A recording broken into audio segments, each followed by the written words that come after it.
Bom dia! Hoje falaremos um pouco sobre o sistema visual. Nosso grupo é composto por mim, Flávia, pela Adria, pela Jennifer, Evelyn e Lorena. Espero que aproveitem bastante o conteúdo e vamos lá! Como você percebe o mundo? Pare tudo o que está fazendo e apenas sinta por alguns segundos. Perceba os sons que ecoam, os odores, se você sente frio ou calor nesse momento. Tudo isso está relacionado com o sistema sensorial. O fato de você estar lendo essas palavras nesse momento é um bom exemplo disso. Isso ocorre graças ao funcionamento de órgãos sensoriais que têm células conhecidas como receptores. Alguns deles são químicos, como ocorre nos receptores do nosso paladar. Já outros são físicos, da maneira que podemos observar na visão por meio da captação de ondas de luz.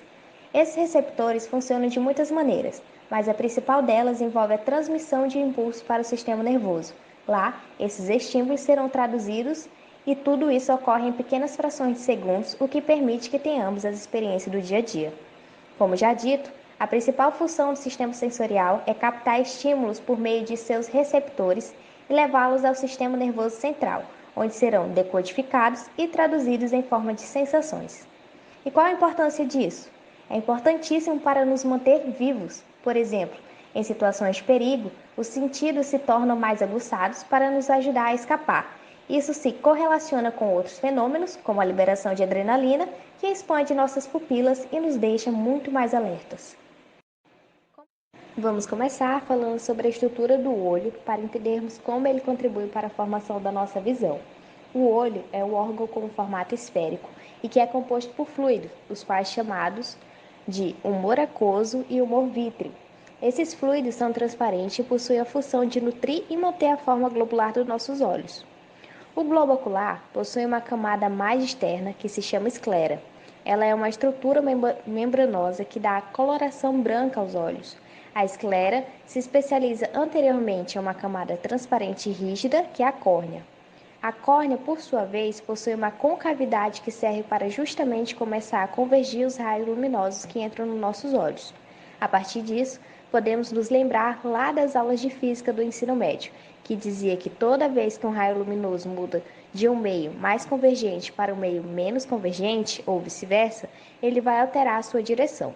Analogamente, no caso dos olhos, quando a luz está passando do meio externo para o meio interno dos olhos, que é uma esfera cheia de fluidos, esse raio de luz vai convergir para que ele possa chegar a um ponto específico, que fica no fundo do olho, que é a retina.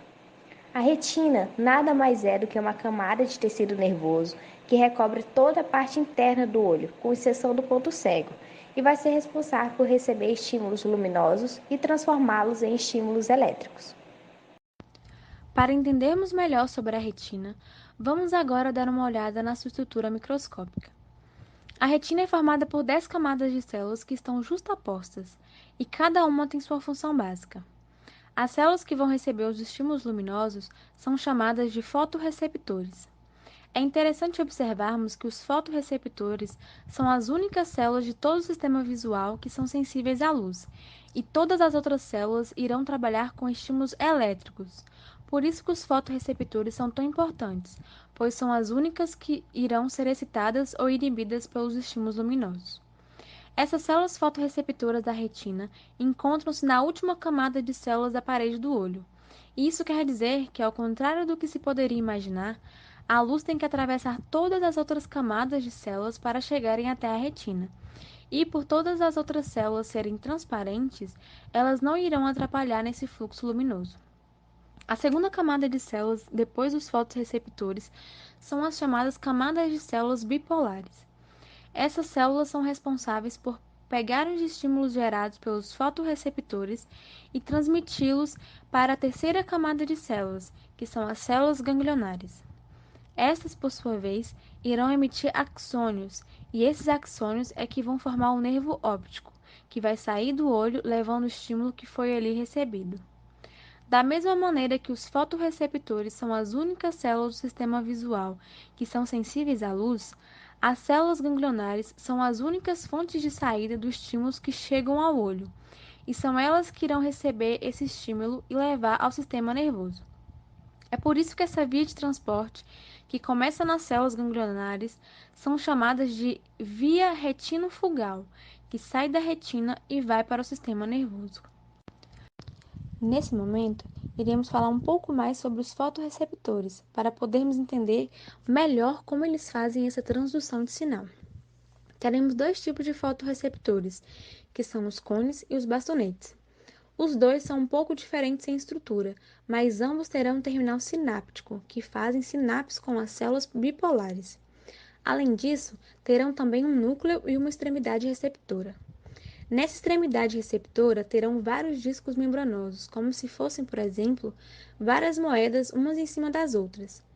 Nessas moedas, que são os discos membranosos, irá conter proteínas responsáveis pela recepção do estímulo luminoso, as quais transformarão em estímulo elétrico. Os cones e bastonetes possuem semelhanças e diferenças.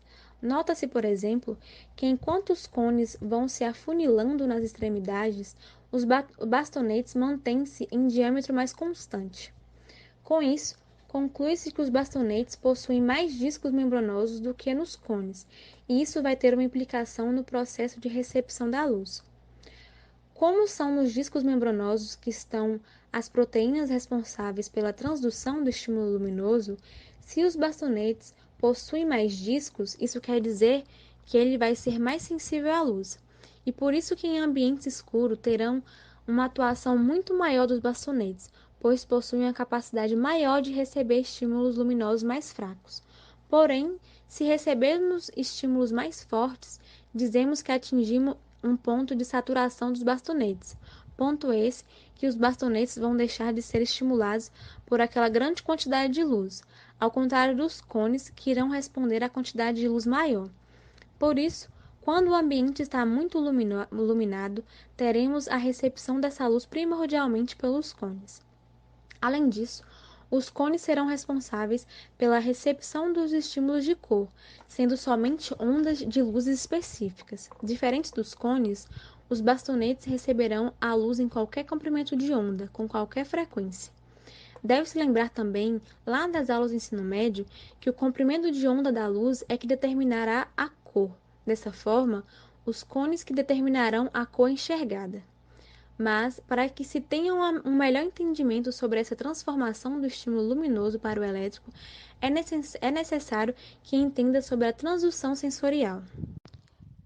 Agora que já estudamos sobre a parte anatômica, vamos entender um pouco sobre a parte da transdução. Nessa imagem, você pode ver um dos discos membranosos que estão presentes nos cones e nos bastonetes. Vocês vão notar que nesse disco a gente tem uma proteína transmembrana que se chama opsina.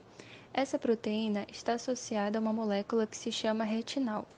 Essa molécula pode ter duas conformações espaciais diferentes, uma conformação de repouso ou excitação.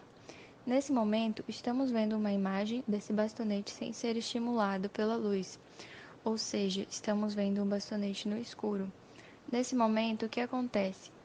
A gente tem dentro desse bastonete a presença de uma molécula que é o GMP cíclico.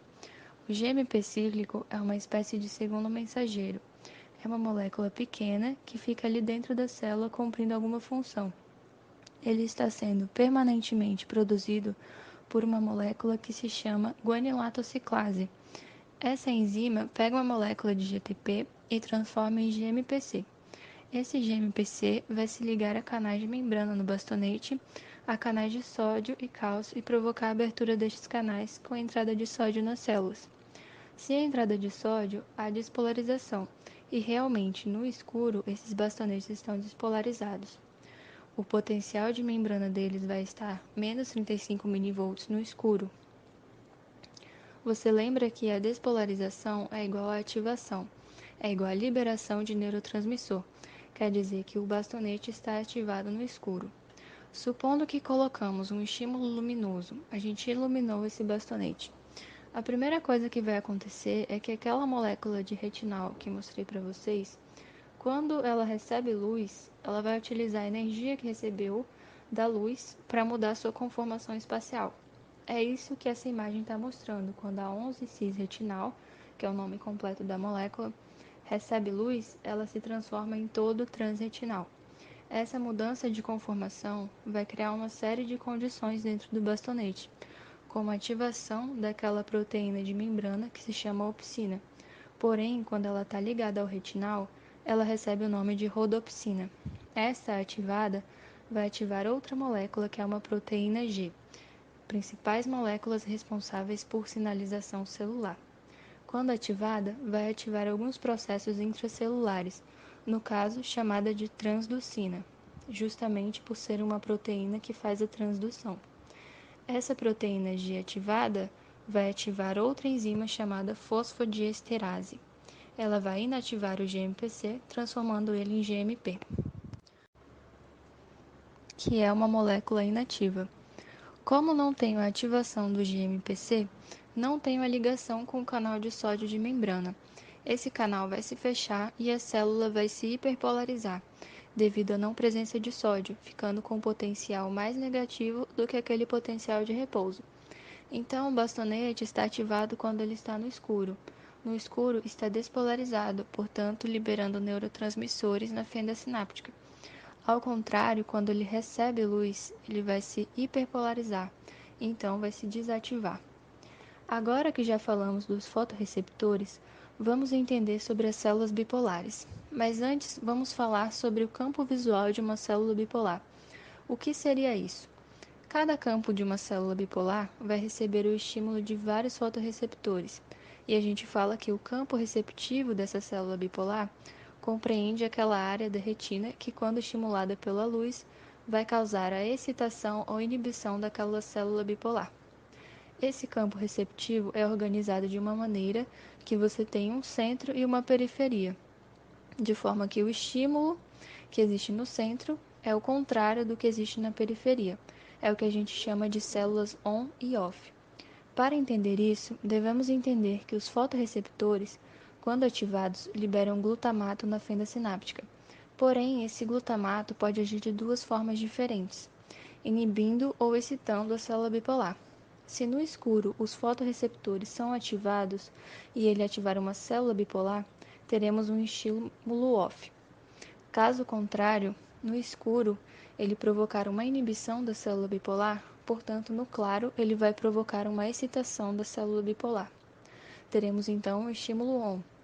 O campo receptor de uma célula bipolar é organizado em um centro de células ON, rodeado por uma periferia de células OFF ou o contrário. E isso acaba por ser importante no resultado da transdução sensorial. Nessa imagem, o centro, em azul, a gente considera que seriam células ON, enquanto as periferias, em vermelho, seriam as OFF. É isso que vemos nesse primeiro esquema, onde se tem no centro os sinais de positivo, células ON, e ao redor sinais de negativo, células OFF, podendo ser ao contrário. Bom, agora falaremos um pouco sobre o curso das vias visuais.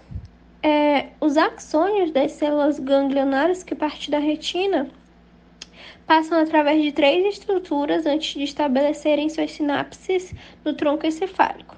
Então, ele vai passar no nervo óptico, no quiasma óptico e no trato óptico. Então, os sinais visuais saem das retinas, passam pelos nervos ópticos. Depois de passar pelos nervos ópticos, ele vai e as fibras que saem de um olho com as fibras que saem do olho oposto vão se cruzar parcialmente em uma estrutura que chamamos de quiasma óptico. Eles vão trocar informações, Então, no quiasma óptico, as fibras dos nervos ópticos das metades nasais da retina cruzam para o lado oposto, onde se une com as fibras das retinas temporais opostas para formar o trato óptico. Depois de passar no trato óptico, os estímulos chegam no tálamo. Nessa imagem você pode ver que uma parte das fibras elas vão se cruzar e a outra parte vai continuar. É por isso que quando essas fibras chegam no tálamo, eu vou receber de cada um dos lados do tálamo estímulos dos dois olhos. Mas esses estímulos vão chegar separados. Então, é no tálamo que se chega a uma estrutura que se chama corpo geniculado lateral. As fibras do nervo óptico terminam no núcleo geniculado dorsolateral, pode ser assim chamado também, localizado na extremidade dorsal do tálamo. Então, o núcleo geniculado dorsolateral, ele exerce duas funções principais. A primeira, ele retransmite informações visuais do trato óptico para o córtex visual por meio da radiação óptica. E a segunda principal função é que ele tem a função de regular por meio de comportas a transmissão dos sinais para o córtex visual. Isso é, ele vai controlar quanto do sinal é permitido passar para o córtex. Então, o corpo geniculado lateral, ele tem 6 camadas. E esses estímulos chegam de forma muito organizada ao tálamo, né, ao núcleo geniculado lateral. Os estímulos que saem da retina temporal direita estão chegando nas camadas 2, 3 e 5 do tálamo direito. E as fibras da retina nasal esquerda já estão chegando nas camadas 1, 4 e 6 do tálamo direito. Então, depois que acontece que o estímulo passa pelo corpo geniculado lateral, as fibras de cada trato fazem a sinapse. E aí essas fibras se projetam, né, por meio da radiação óptica para o córtex, que fica no lobo occipital do cérebro. Após percorrer essas vias, vamos entender como a informação sensorial é interpretada na área encefálica. O córtex cerebral é uma camada fina de substância cinzenta que cobre a superfície externa do encéfalo. Ele recebe informações sensoriais do mundo interior e exterior, processa essas informações, planeja e finalmente gera uma reação específica. Em nível macroscópico, é organizado em sulcos e giros complexos. Essas dobras aumentam muito a superfície do córtex sem aumentar o seu volume, o que permite ao encéfalo encaixar-se no espaço que lhe é reservado dentro do crânio. Essas informações serão interpretadas no córtex visual. O córtex visual primário, o córtex estriado, circunda o sulco calcarino na face medial dos lobos occipitais. Ele discerne intensidade, formato, tamanho e localização dos objetos no campo visual. Ele é organizado retinotopicamente. O campo visual superior é interpretado inferiormente ao sulco calcarino, e o campo visual inferior é representado superiormente ao sulco calcarino. A visão central é representada no polo posterior do lobo occipital. Uma grande quantidade de córtex é reservada para a visão central. A visão visual, então, é transferida para as áreas visuais secundárias e para os giros temporal médio e inferior. Essas regiões são importantes para a percepção de cor, movimento e profundidade. A informação finalmente chega ao córtex de associação somatosensorial, no lobo parietal, para o processamento de características espaciais e movimento, e no lobo temporal, para o reconhecimento do objeto. Então é isso, pessoal. Espero que tenham curtido a nossa apresentação. Chegamos ao fim. Espero que tenham gostado. O nosso muito obrigada e até a próxima.